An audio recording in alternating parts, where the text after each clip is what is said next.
21,600 श्वास जो हमारे और आपके शरीर में चल रही है, 21,600 श्वास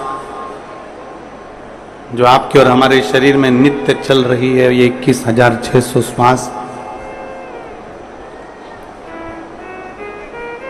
व्यर्थ गंवाने के लिए नहीं है। ये 21,600 श्वास परमात्मा के करीब में जाने के लिए, भगवान के नजदीक जाने के लिए। जितना मिला हमें समय,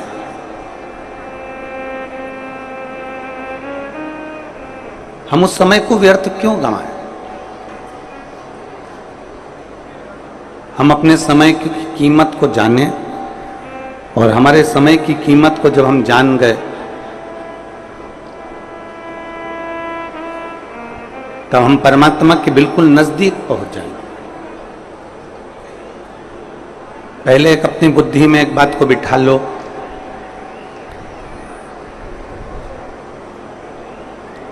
चाहे भगवान को पाना हो, चाहे संसार में अपने नाम को कमाना हो,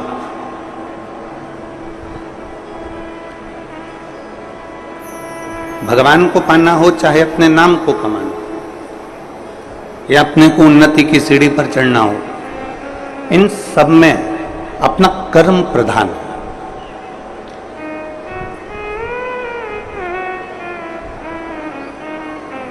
ऐसा नहीं है कि आप कथा में आकर बैठ गए और ना दुकान जाओ, ना नौकरी पर जाओ, ना धंधा करो, ना पानी करो, और कहीं से आपके पास में सोने के हंडे निकल के आ जाएंगे। शंकर भगवान ने सबसे पहला कार्य बताया है कि अपने कर्म के प्रति जागरूक रहो। विद्याध्ययन करना है, एजुकेशन लेना है, अच्छी पढ़ाई करना है, खूब मेहनत करो।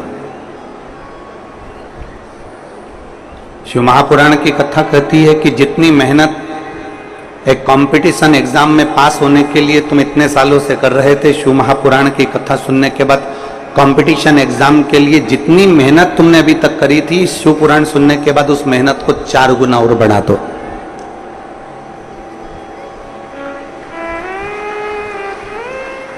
अपनी मेहनत को 4 गुना और बढ़ाओ, रात दिन एक कर लो,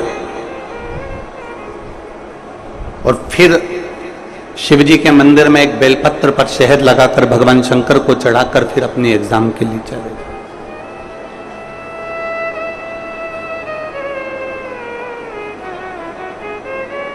पहले अपनी मेहनत को 4 गुना बढ़ाना पड़ेगा हमको। जब तक हम अपनी मेहनत को 4 गुना नहीं बढ़ाएंगे तब तक आगे नहीं बढ़ पाएंगे। कर्म प्रधान है, अपना कर्म हम जरूर करें। शिव महापुराण की कथा कभी ये नहीं कहती कि आप मंदिर में जाकर बैठ जाओ और 2-4 घंटे, 8 घंटे, 10 घंटे, 15 घंटे तक मंदिर में बैठे रहो। आप लोगों में से कई माताएं ऐसी होंगी, कई भाई ऐसे होंगे, कई जीजी, कई जीजा ऐसे होंगे, कई बेटी, कई बेटे ऐसे होंगे जो 4-5 साल से लगातार कथा सुन रहे होंगे। कोई कोई ऐसा होगा जो 9-10 साल से कथा सुन रहा होगा। कोई कोई ऐसा होगा 12-15 साल से शिव पुराण की कथा सुन रहे हो। हमारी पुरानी कथाओं को भी निकाल कर देखना, सारी कथाओं को निकाल कर देखोगे, हमने किसी कथा में ऐसा नहीं कहा कि आप मंदिर में 2-4 घंटे बैठो। हमने किसी कथा में यह नहीं कहा कि किसी तीर्थ में जाकर आप 2-4 घंटे बैठो।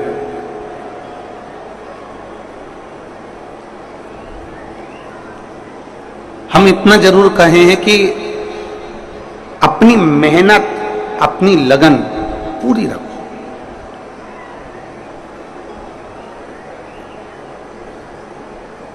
कई माताएं कह देती हैं, कई भाई लोग कह देते हैं, आज उसने मेरा दिमाग खराब कर दिया और मेरा पूरा दिन बेकार हो गया। एक ऑफिसर ने ये कह दिया कि किसी को डांट दिया और कह दिया कि आज मेरा पूरा दिन खराब है।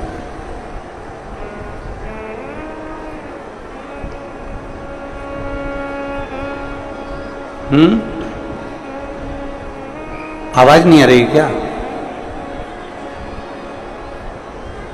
उधर की आवाज खोलिए, बाहर की।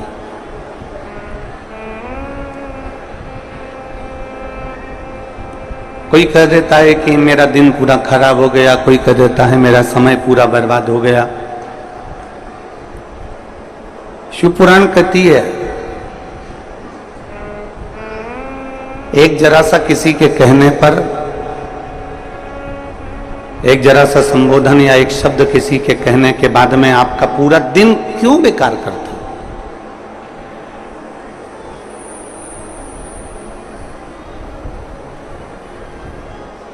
आप अपना समय क्यों बर्बाद करते हो? किसी ने अपशब्द कहा और आपका पूरा दिन बेकार हो जाए, किसी के कहने पर, किसी के ताना देने पर, किसी के गाली देने पर, किसी के आड़े टेढ़े बोलने पर आपका पूरा दिन बेकार हो जाए, वो श्रेष्ठ नहीं है। हर पल, हर घड़ी, हर क्षण भगवान शिव की विरल भक्ति को प्राप्त करिए और उसमें अपने कर्म के प्रति जागरूकता रखकर। और मैंने तेरे ही भरोसे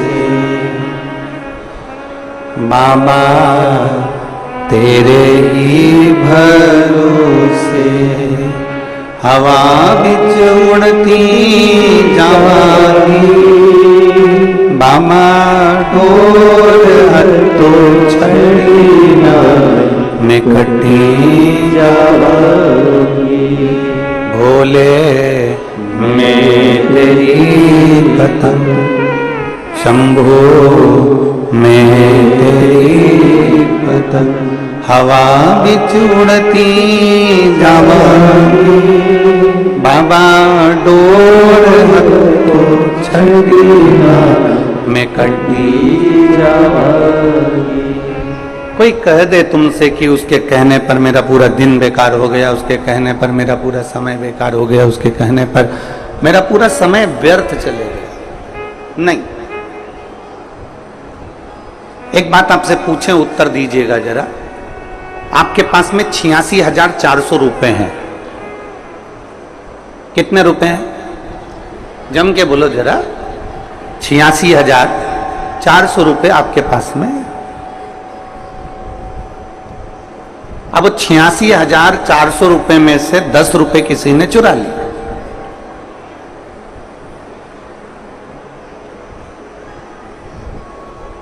कितने रुपए चुराए? जम के बोलो जरा। 10 रुपए। 86,400 रुपए में से 10 रुपए किसी ने चुरा लिए। तुम्हारा दिमाग खराब हो गया, तुम्हारा मूड खराब हो गया, मेरे 10 रुपए चुरा लिया। तो तुम क्या करोगे? 86,400 में से 10 रुपए तो चुरा लिया, अब 86,390 जो बचे हैं तुम उसको फेंक दोगे क्या? जम के तो बोलो नहीं।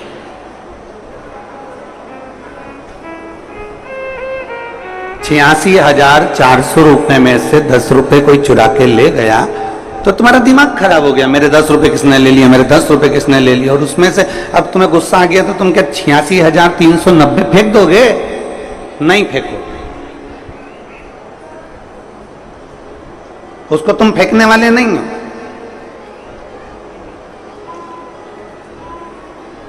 तुम फेंकोगे नहीं उसको। और हो सकता है कोई ऐसा बहुत धनपति हो, करोड़पति हो, वैभवपति हो तो वो फेंक भी दे कि 86,390 बचे, हमें तो फेंकना है। 10 रुपए किसने निकाल लिए मेरे? 10 रुपए चुराए किसने मेरे? और वो 10 रुपए के चक्कर में तुम 86,390 रुपए फेंक दो। कहीं कहीं का हो सकता है, पर हमको तो नहीं लगता कि जो समझदार व्यक्ति होगा, जो चतुर व्यक्ति होगा, वो 86,390 फेंकेगा नहीं। वो फेंकेगा नहीं। बोलो रे बोलो छत्तीसगढ़ वालों, फेंकोगे? नहीं फेंकोगे। 10 रुपए चले गए ना तो तुमने अपने 86,390 रुपए संभाल के उसको रख लिया, संभाल के उसको रख लिया, संजो के उसको रख लिया।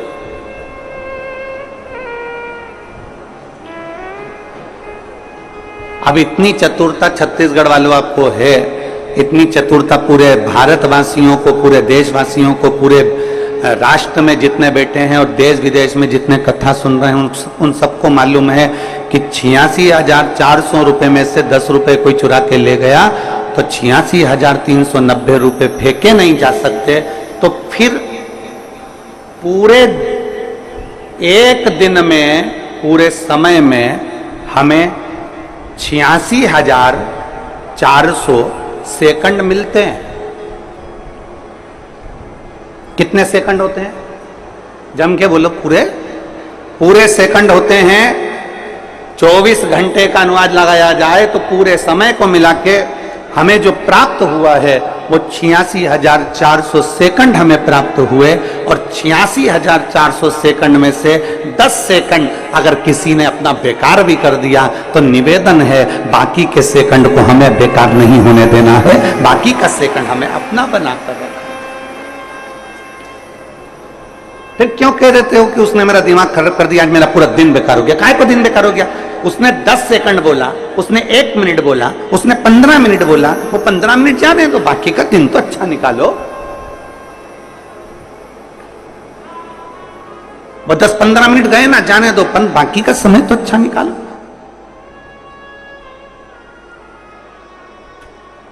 वो 15-20 मिनट जो लड़ाई हुई, जो झगड़ा हुआ, जो व्यर्थ की बातें हुई, वो जाने दो। उसके सिवाय जो अच्छा समय है हमारा, उसको आप अच्छा निकालने का प्रयास करो। हम दिन भर ये विचार कर कर बैठे हुए हैं, उसने मेरा दिमाग खराब कर दिया, उसने मेरा मूड खराब कर दिया, उसने ऐसा बोल दिया, उसने वैसा बोल दिया। ना ना ना ना, 10 सेकंड चले गए, 1 मिनट चले गया, 10 मिनट चले गया, 5 मिनट चले गया, 15 मिनट चले गया, चले जाने दो, पर बाकी का समय व्यर्थ मत जाने दो। अपने समय की कीमत को जानो।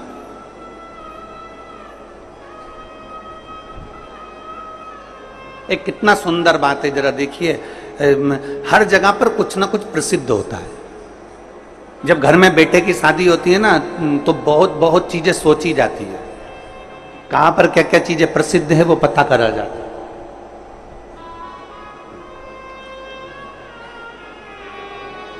अब हमें आप लोगों का तो नहीं मालूम, परंतु हमने ऐसा सुना है। जब घर में बेटे की शादी होती है, बेटी की शादी होती है और बहुत अगर पैसा भगवान ने दिया है तो प्रसिद्ध प्रसिद्ध चीजों को बुलाने का प्रयास किया जाता है। तो किसी के घर में बेटे की शादी थी तो उन्होंने कहा कहां पर क्या प्रसिद्ध है? तो किसी ने कहा वहां का बैंड प्रसिद्ध है, बैंड बाजे बुलवाना है तो वहां के बुलवा। फिर किसी ने कहा वहां का कैटरिंग प्रसिद्ध है, वहां का हलवाई बुलाओ, बहुत जोरदार भोजन बनाता है, प्रसिद्ध है हलवाई। कचौड़ी बहुत अच्छी बनाता, गुलाब जामुन बहुत अच्छी बनाता, रसगुल्ला अच्छा बनाता, उसको बुलाओ। फिर किसी ने कहा टेंट वाला, तो टेंट वाला वहां का प्रसिद्ध है, वहां से टेंट वाले को बुला, बहुत जोरदार टेंट लगाता और बहुत अच्छी व्यवस्था कर देता। फिर किसी ने कहा बैंड हो गया, हलवाई हो गया, टेंट हो गया। अब दूल्हा बैठेगा घोड़ी पे, तो घोड़ी तो क्या, घोड़ी वहां की बहुत प्रसिद्ध है, कहा वहां से घोड़ी बुलवा, दूल्हा उस पे बैठेगा। तो अब घर के लोग उस घोड़ी वाले के पास पहुंचे और घर के लोगों ने घोड़ी वाले से कहा भैया हमारे लड़के की शादी है और तुम्हारी घोड़ी चाहिए। हमने सुना है तेरी घोड़ी बड़ी प्रसिद्ध है, तेरी घोड़ी बड़ी प्रसिद्ध है, हमने सुना है, इसलिए हमारे दूल्हे को, हमारे बेटे को हम तेरी घोड़ी पर बिठाना चाहते हैं। घोड़ी वाले ने कहा देखो भैया, घोड़ी तो प्रसिद्ध है, मना नहीं है, पर यह बताओ कि दूल्हा कैसा है। भाई जब घोड़ी तुम देखने आयो कि घोड़ी अच्छी चाहिए और प्रसिद्ध घोड़ी चाहिए, तो दूल्हा कैसा है? तो उन्होंने कहा दूल्हा भी अच्छा है। तो घोड़ी वाले ने कहा देखो मेरी जो घोड़ी है वो 3 छलांग लगाएगी, उस 3 छलांग में अगर तुम्हारा बेटा कूद गया, घोड़ी पे से उतर गया तो ठीक है, पर अगर 3 छलांग में अगर वो नहीं कूदा, नहीं उतरा, तो 4थी छलांग में तो वो रोएगा, उसको घसीट लेगी, उसकी खाल निकल जाएगी, उसकी हालत खराब हो जाएगी। अब बोलो, तो लोगों ने कहा था घोड़ी बहुत जोरदार है, तो घोड़ी तो प्रसिद्ध है, पर उसकी आदत इतनी बेकार है कि वो 3 छलांग लगाई, 3 छलांग में दूल्हे को उतरना। और चौथी छलांग अगर उसकी वो 3 छलांग में नहीं उतरा तो चौथी छलांग में तो वो रोएगा, बिलखेगा, दुखी मनाएगा। तो दूल्हे के घर वालों ने कहा ठीक है, हमारा लड़का बहुत प्रसिद्ध है, जैसे तुम्हारी घोड़ी प्रसिद्ध है ऐसे हमारा लड़का घोड़ी पे से कूद जाएगा पक्का, लाओ तुम बारात में घोड़ी लाओ।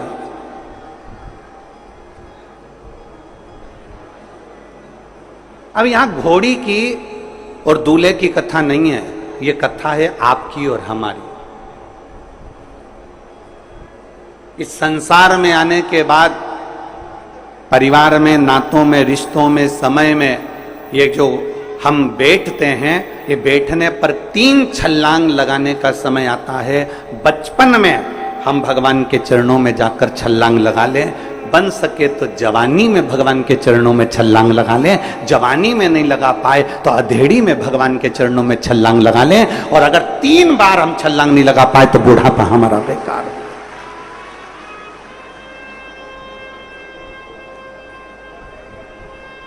हमारे छत्तीसगढ़ शासन के सभी पुलिसकर्मी जो नशा मुक्ति के लिए एक अभियान चलाते हैं, एक बार मैं कैमरा आस्था चैनल से कहूँगा जरूर दिखाएं उनके लिए, जो संपूर्ण देश में एक प्रेरणा देते हैं कि छत्तीसगढ़ शासन की पुलिस नशा मुक्ति के लिए एक अभियान चलाती है।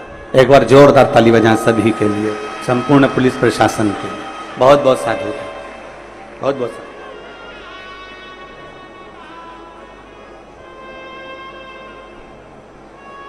तीन मौके मिलते हैं, बचपन, जवानी, अधेड़ी, 3।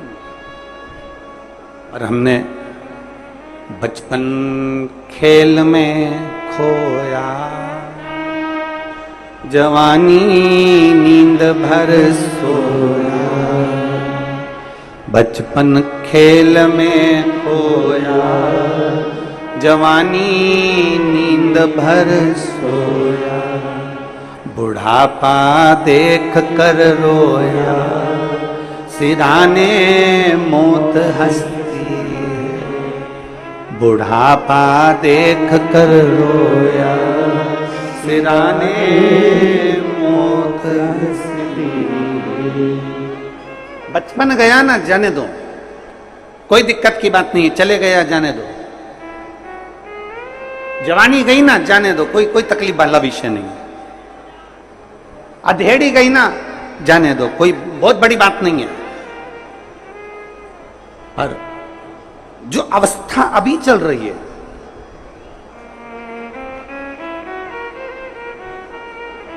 जो अवस्था अभी चल रही है, जिस अवस्था को हम अभी चल रहे हैं, उस अवस्था में हम अपने कर्म के साथ में अपने शिव को जोड़ लें। कर्म के साथ में हम परमात्मा को एक लोटा जल चढ़ाना प्रारंभ। बोल बम का नारा है सारी समस्या का हल। अपने कर्म के साथ हम परमात्मा को जोड़ने का प्रयास करें। जब हम अपने कर्म के साथ परमात्मा को जोड़ने का प्रयास करेंगे, बहुत मेहनत करो। एक पत्र है, देखिए,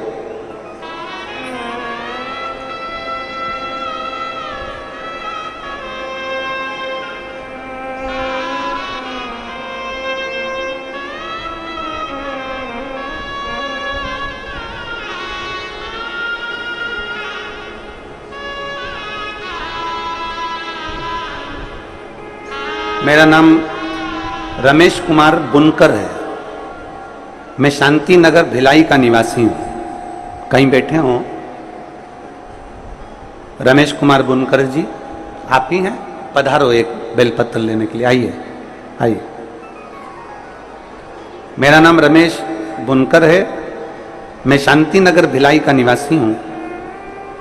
गुरुदेव मेरा मोबाइल नंबर ये है। मैं बाबा के आशीर्वाद का क्या वर्णन करूं। वकीलों की ऑल इंडिया बार परीक्षा 18 पास की है। गुरुदेव परीक्षा बहुत कठिन थी। इंडिया में 1 लाख लोग केवल इस परीक्षा के अंतर्गत बैठते हैं और उसमें से कुछ लोग ही पास हो पाते हैं। गुरुदेव, इस परीक्षा के अंतर्गत पूरे भारत की किसी भी कोर्ट में केस लड़ने की, पूरे इंडिया में कहीं पर भी केस लड़ने की परमिशन इस परीक्षा के अंदर मिलती है। इस परीक्षा में लोग रात दिन मेहनत करते हैं तो भी निकल नहीं पाते। पर मेरे बाबा का मैं क्या वर्णन करूं गुरुदेव। आप कहते हो चौगनी मेहनत करो, मैंने एक बार दो बार कर कर देखा, फिर चौगनी मेहनत करी और भगवान शंकर पर एक बेलपत्र और शहद और जल का प्रयोग कर कर गया। आज मेरे बाबा ने मुझे वो पद प्रदान कर दिया जिसकी प्रतीक्षा मुझे जीवन से थी। गुरुदेव, छत्तीसगढ़ उच्च न्यायालय का मुझे जीवन भर आजीवन का सदस्य बना दिया और पूरे इंडिया में कहीं पर भी अपने कागज संलग्न कर केस लड़ सकते हैं। ऐसी परीक्षा में मेरे बाबा ने मुझे उत्तीर्ण करा है। मैं बाबा को यह धन्यवाद देने के लिए आया। आपका विश्वास, आपकी मेहनत,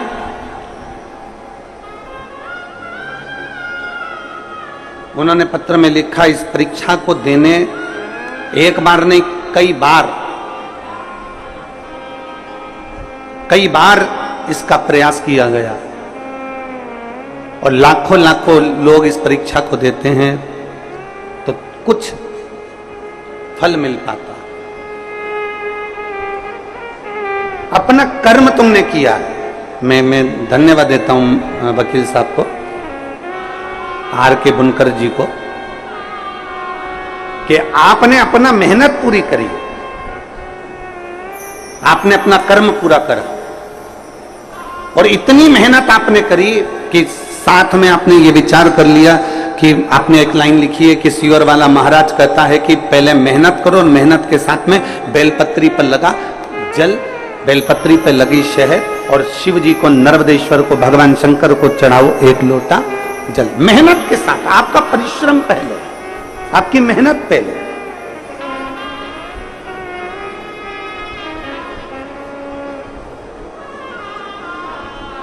और करो।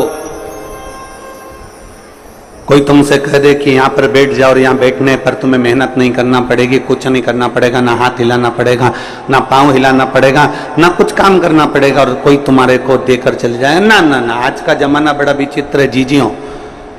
मेरी जितनी जीजी बैठी है, मेरे जितने जीजा बैठे हैं, मेरी बेटियां, मेरे बेटा, जितनी माताएं बैठी हैं, उन सबसे कहूंगा आज का जमाना बड़ा विचित्र है, बहुत विचित्र। आज के समय में बिना संघर्ष के, बिना मेहनत के, बिना परिश्रम के कुछ प्राप्त नहीं हो सकता। बिना संघर्ष के, बिना मेहनत के, बिना परिश्रम के कुछ प्राप्त नहीं हो सकता। आप जितना संघर्ष करेंगे, आप जितनी मेहनत करेंगे और मेहनत के साथ में जब आप बाबा का भजन करेंगे, एक लोटा जल शिव को समर्पित करेंगे तो सफलता जरूर मिलती है कि निश्चित।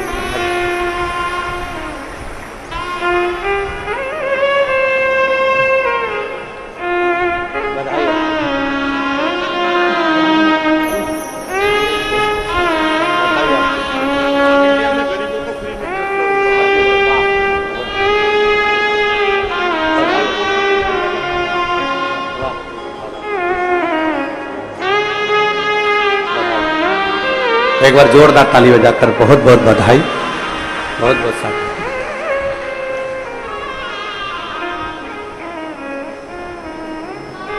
मेहनत तुम्हारी है, संघर्ष तुम्हारा है और साथ में फिर वो कहते हैं ना, कुछ मेहनत हाथ की, बाकी की कृपा भोले नाथ। आपकी मेहनत के साथ शिव की कृपा और शंभो शरणे मांगू घड़ी रे दुख का दया करीने दर्शन ओ शंभु शरणे पड़ी मांगू घड़ी रे घड़ी दुख काटो दया करीने दर्शन मेहनत करते रहो, शिव का स्मरण करते रहो तो मंजिल के करीब पहुंच ही जाओ। हमने कुछ माताओं को देखा है, वो अपने बच्चे को जब सुलाती है ना तो गोदी में रखकर बार बार उसको थपथपाती है। बोलो आपने देखा है कि नहीं देखा? अरे बोलो तो जम के थपथपाती। और जब अकेले में रहती है ना तो थोड़ा थोड़ा उसको भजन भी सुनाती, सो जा बाबू सो जा, सो जा बाबू सो जा, सो जा बाबू सो जा, सो जा बाबू सो जा। अब बाबू तो सोए नहीं, आंख फाड़ के बैठा।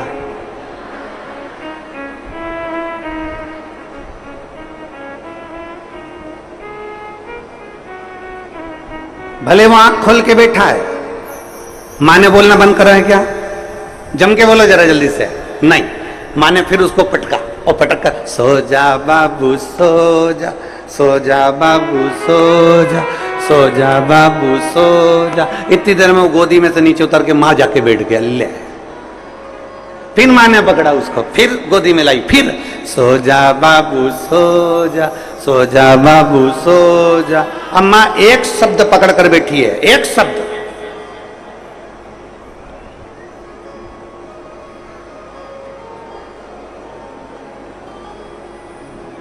हमसे भी लोग कहते हैं कि गुरुजी तुम एक शब्द पकड़ कर बैठे रहते हो, सारी समस्या का हल एक लोटा जल, सारी समस्या का हल एक लोटा जल। ये 25 बार कथा में बोलना जरूरी है क्या? तो हम कहते हैं हमने इसी माँ से सीखा है। वो माँ लगी एक ही शब्द पकड़ के बैठी है। बोलो कौन सा? बोलो जम के तो बोलो, सो जा बाबू सो जा। औलाद खिसक गई, सामने जाके बैठ गई, आंख फाड़ के देख रही, परंतु नहीं, वो सोता ही नहीं। फिर माँ ने पकड़ा, फिर गोदी में लिया, फिर बोली सो जा बाबू सो जा, सो जा बाबू सो जा। थपथपाती रही, बार बार बोलती रही, बार बार बोलती रही, बार बार बोलती रही। आखिरी में बाबू की आंख में नींद आ ही गई और बाबू सो ही गया। माँ ने थपथपाना नहीं छोड़ा, माँ ने एक शब्द को बोलना नहीं छोड़ा। उसी तरह तुम 25 बार बोलते रहो, 25 बार कथा सुनते रहो, 1000 बार कथा सुनते रहो, कभी तो ये मन रूपी बाबू शंकर के चरणों में जाकर विश्राम करेगा, कभी तो पहुंचेगा। इस मन को बार बार कथा तक लेकर जाओ, इस मन को बार बार शिव तक लेकर जाओ, कभी तो सुनेगा।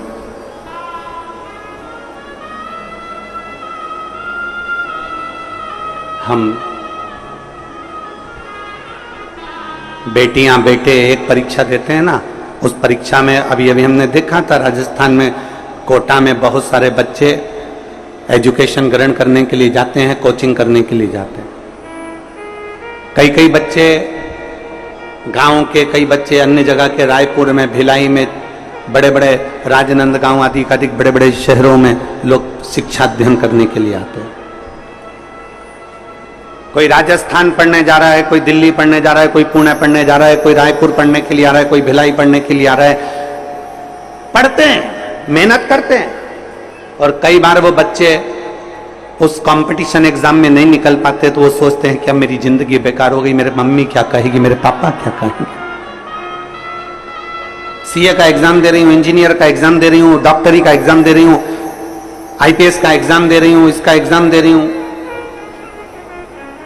पर मेरा रिजल्ट अच्छा नहीं आ रहा, मेरे घर के लोग क्या कहेंगे। टूट जाती है वो अंदर से। बेटी हमारी टूट गई, बेटा हमारा अंदर से टूट गया। मैं उन बेटी बेटों से कहना चाहता हूं, नहीं, माँ बार बार थपथपाती है, सो जा बाबू सो जा। एक बार एग्जाम दिया, नहीं हुआ, दूसरी बार अच्छी मेहनत से दो, दूसरी बार नहीं हुआ, तीसरी बार और अच्छी मेहनत से दो। हारना नहीं है। बच्चे की गोद में, बच्चे के नैन में, माँ की गोद में बच्चे को नींद आती जरूर है, उसी तरह तुम भी प्रयास करते रहो, करते रहो, करते रहो, और अथक प्रयास जब करोगे और शंकर के भरोसे चलोगे तो निश्चित है कि उसमें जीत मिलेगी। इतनी जल्दी मरने का प्लान नहीं करना है। कई कई बच्चे सोच लेते हैं अब तो हम मर जाएं तो अच्छा, घर जाएंगे पापा कहेंगे कि तूने एग्जाम पास नहीं करी, तूने कंपटीशन एग्जाम नहीं करा।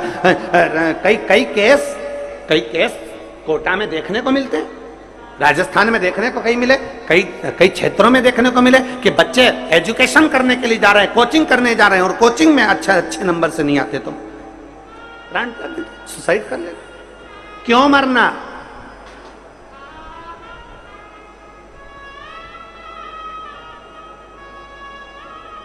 खूब मेहनत करो, खूब परिश्रम करो।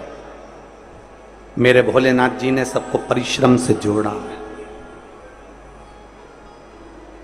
भगवान ब्रह्मा ब्रह्मलोक में रहते हैं, भगवान विष्णु वैकुंठ लोक में रहते हैं, भगवान इंद्रलोक में रहते हैं। सारे देवताओं का दर्शन करना, सारे देवता तुमको कोई सिंहासन पर बैठा हुआ दिखेगा, कोई अन्य जगह पर बैठा हुआ दिखेंगे, पर एक देव अधिदेव महादेव एक ऐसे हैं जो कभी आपको सिंहासन पर बैठा हुआ नहीं दिखते। भगवान शंकर एक पर्वत पर बैठे हुए मिलते हैं, कैलाश पर बैठे हुए मिलते हैं। और ईमानदारी से बोलो, किसी पर्वत पर तुम चढ़कर बैठ जाना, क्या तुम्हें सुकून मिलेगा? नहीं। कहीं पांव गड़ रहा है, कहीं हाथ गड़ रहा है, कोई कम्बल नहीं, कोई बिछाने का नहीं, ठंड पड़ रही है, पानी गिर रहा है, पानी बरस रहा है, खुले में बैठे हैं।